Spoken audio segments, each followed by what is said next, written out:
Baru-baru ini beredar video memperlihatkan momen kocak sejumlah napi mandi air hujan di lembaga pemasyarakatan atau lapas viral di media sosial. Video tersebut diunggah oleh akun TikTok Solidaritas_Penjara pada Jumat 7 Oktober 2022. Mandi air hujan biasanya dapat membuat senang di kalangan anak-anak, memberikan sensasi keseruan saat mandi air hujan. Seperti video berikut ini, terlihat suasana sebuah lapas dalam keadaan hujan. Terlihat penghuni lapas bermain di area depan sel penjara. Tampak salah seorang napi mandi di kolam kecil di depan bangunan tersebut.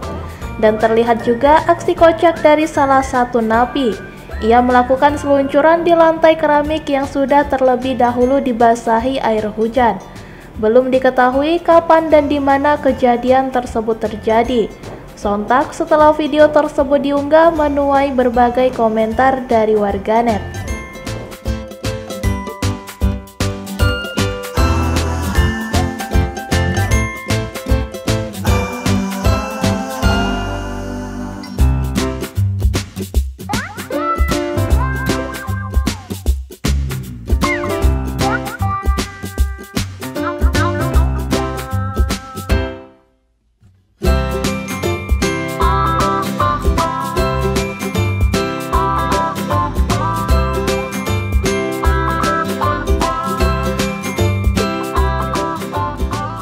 Terima kasih sudah nonton, jangan lupa like, subscribe, dan share ya!